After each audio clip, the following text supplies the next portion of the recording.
Hello children, welcome for today's biology class. So today we are going to study the chapter Strategies for Enhancement in Food Production. Okay, the topics going to be covered are plant breeding, benefits, main steps involved in plant breeding. Now let us go inside the chapter. So first let us see what is plant breeding. It is a branch of botany. In this the plants are altered in genetic patterns. Okay, so here why do we alter, for which purpose? To increase their value and utility for human welfare. Okay, and the plant breeding, it involves hybridization of pure lines and selection of plants with desirable qualities. Actually, why do you breed and multiply the plants? So here the better qualities of the plants with desirable qualities are hybridized. What are the benefits of plant breeding? So here high yielding variety, HYV means high yielding variety, may be developed, and the better quality, whatever the plants produced will be of better quality. And next, it increases the tolerance to environmental stresses. So different type of environmental stress, drought and other thing are there, no? So for that we are making them to resistant and resistant to plant pathogens and increased tolerance to insect pests. So these are the benefits of plant breeding. The plants produced by plant breeding, so they are showing this type of good characters, that is desirable features are so accumulated in the plant. So that's why the plant breeding, through plant breeding, whatever plant we get, they will be showing the desirable qualities. So here some of the hybrid crops it has been shown here. It is maize variety, wheat variety and garden peas variety. It has been shown in the photograph. Now let us see what are the main steps of plant breeding. So first, collection of variability. So different types of varieties. So among the plants, no, it has been chosen. So variable plants it has been chosen. So this you call that as germ blossom collection. Better plants with desirable quality, wherever available it is being collected, cultivated and observed. And here among the better varieties, so you have to evaluate which one is the best quality. So among the germ blossom collected, you are identifying the best plants with desirable characters. So for that you have to grow the plants, you have to observe the plants. So what type of features they show, and later pure lines of that plants are created by means of inbreeding. So during hybridization, there can be inbreeding depression also.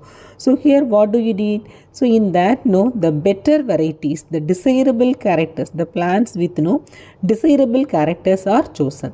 So while the selected plants are hybridized, so there can be hybrid progeny, so and pure lines also. We have to test for that. In that there may be better quality also, worst variety also. So because due to inbreeding, when you are breeding the heterozygous plants, they can produce undesirable characters also. So that should be eliminated and the plants with the desirable characters are selected.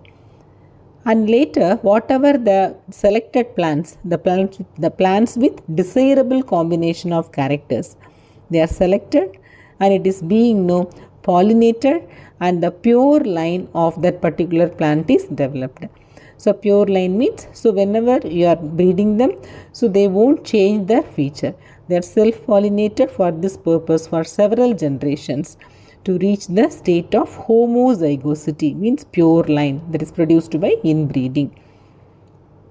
And next, after that, your selected lines are evaluated by growing.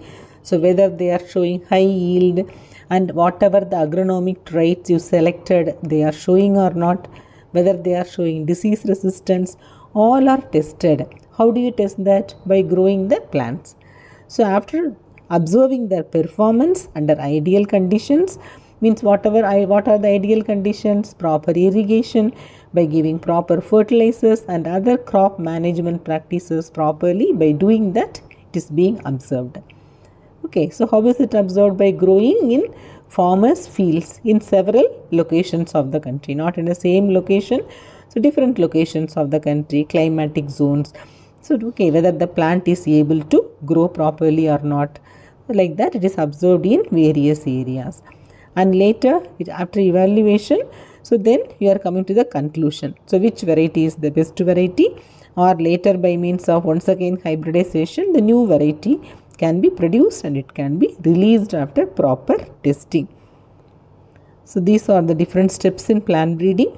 What do you do here? Germplasm collection, hybridization, plant introduction, then later domestication. Okay, and the creation of genetic variation. Then among that you are selecting the better quality, then evaluation and release of the variety, then multiplication and distribution of the plants. So here this is the one way of creating the varieties, and other side now by means of genetic engineering or tissue culture or polyploidy or mutation also we can produce genetic variation. And once again you have to select that, you have to evaluate that, then multiply that. Okay, this is common. These are the methods to produce plant, different methods followed, that is the steps followed in plant breeding. So now let us see few varieties of wheat and rice. So here mainly wherever the plants produce, no, they will be semi-dwarf. So when they are dwarf, the plants they won't grow much tall. So the yield capacity will be more. Wherever you go for the hybrid varieties will be dwarf variety. So Norman E. Borlaug, so he is one scientist, he developed semi-dwarf varieties of wheat. Okay, and he developed in Mexico.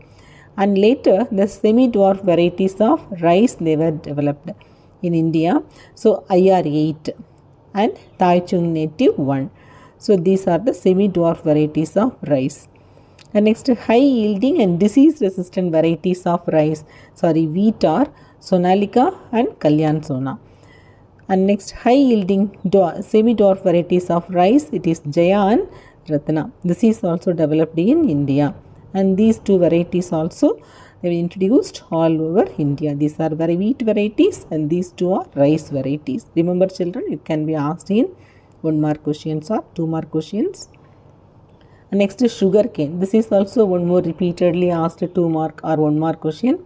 So there are two types of sugar canes are there. One is Saccharum barberi and there is Saccharum officinarum. Saccharum barberi, so it is grown in North India and it is showing poor sugar content and yield. But the Saccharum officinarum note is grown in South India.